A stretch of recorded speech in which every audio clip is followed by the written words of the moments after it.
வணக்கம். வணக்கம். RS studio டைரிகள் YouTube channel மூலமா உங்களை சந்திக்கிறதுல ரொம்ப மகிழ்ச்சி. உங்களை சந்திக்கிறது எங்களுக்கு சந்தோஷம். உங்க பேரு, உங்க ஊரு, உங்க கலை நிகழ்ச்சியை பத்தி ஒரு சின்ன அறிமுகம் கொடுங்க ஐயா. என் பேர் சுரேஷ். புதுச்சேரியில் பூர்ணாங்கத்தில் இருக்கேன்.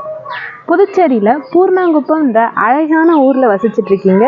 உங்கள் கலைக்குழுவின் பெயர் என்ன ஐயா? எங்களின் கலைக்குழுவின் பெயர் ஸ்ரீ மாவீரன் கிராமிய கலைக்குழுமா. எத்தனை ஆண்டுகளாக இந்த கலை நிகழ்ச்சியை நடத்திட்டு இருக்கீங்க ஐயா? அதாவது எத்தனை வருஷங்களாக நீங்கள் இந்த கலையை வளர்த்துட்டு இருக்கீங்கன்னு சொல்லலாமே. ஒரு 7 வருஷமாக இந்த கிராமிய கலைக்குழுவை நாங்கள் நடத்திக்கிட்டு வரோம். இத்தனை ஆண்டுகளாக இந்த கலைத்துறையில் இருக்கீங்க. உங்களை பயிற்சி பண்ண ஒருத்தர், உங்களுக்கு இந்த கலை ஆர்வத்தை தூண்டின ஒருத்தர், உங்களுக்கு குருவான ஒருத்தரை பற்றி நீங்கள் சொல்லலாமே. அவரோட பேர்? எங்கள் ஊரில் கலைமாமணி கே பழனிவேலு ஐயா கிட்ட சிலம்பம் கற்றுக்கினேன்.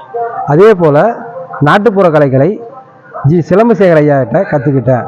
உங்கள் கலைக்குழுவில் எத்தனை பேர் இருக்காங்க? நீங்கள் ஒரு குருவாக எத்தனை பேருக்கு பயிற்சி கொடுத்துட்ருக்கீங்கன்னு சொல்லலாம். எங்கள் கலைக்குழுவில் 200க்கும் மேற்பட்டவர்கள் பயிற்சி பெற்று வருகிறாங்க.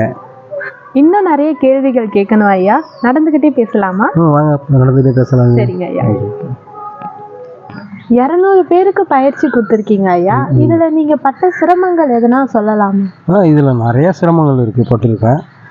ஆரம்ப காலகட்டத்தில் நான் கற்றுக்க கொடுக்கக்குள்ள ஒரு சிலர் எனக்கு இதேமாரி பண்ணக்கூடாது, நீ தனியாக சொல்லி கொடுக்கக்கூடாது, இந்த மாதிரிலாம் பண்ண சொல்லிட்டு நிறைய பேர் என்னை கூப்பிட்டு இது பண்ணாங்க. அதையும் மீறி தான் நான் இவ்வளோ பேருக்கு நான் சொல்லி கொடுத்துருக்கேன் அந்த கலையை. பல எதிர்ப்புகளை தாண்டி இந்த கலை நிகழ்ச்சியை நீங்கள் நடத்திட்டு வரீங்க, அப்படி தானே ஐயா? ஆமாம்மா, நிறையா எதிர்ப்பு, நிறையா பிரச்சனை, இதெல்லாம் தாண்டி தான் நான் இதை நடத்தி கொண்டு இருக்கிறேன்.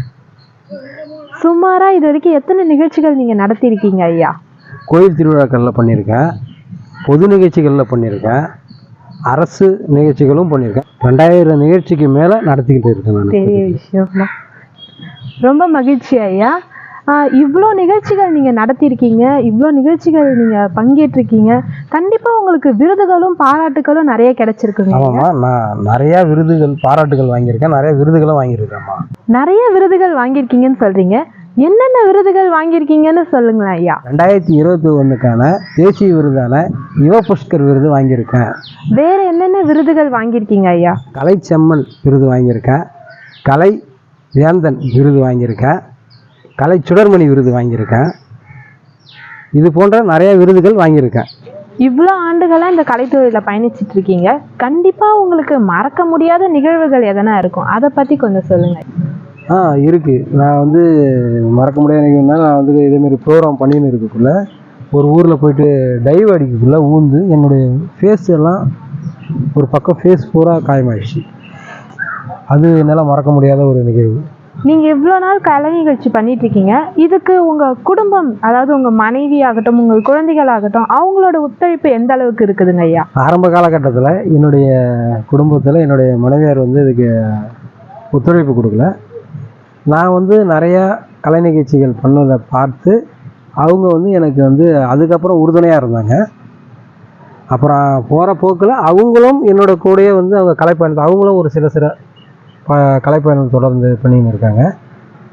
அதுக்கப்புறம் பார்க்க போனால் என்னுடைய நண்பர்கள் எனக்கு நிறைய சப்போர்ட் பண்ணாங்க. அவங்க அதேமாரி ஊக்குவித்தாங்க.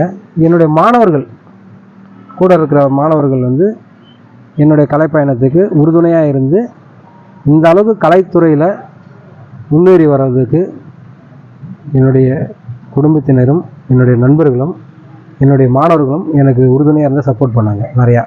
கிராமிய கலை ஆர்வம் உள்ளவங்களுக்கு நீங்கள் என்ன சொல்ல விரும்புகிறீங்க ஐயா?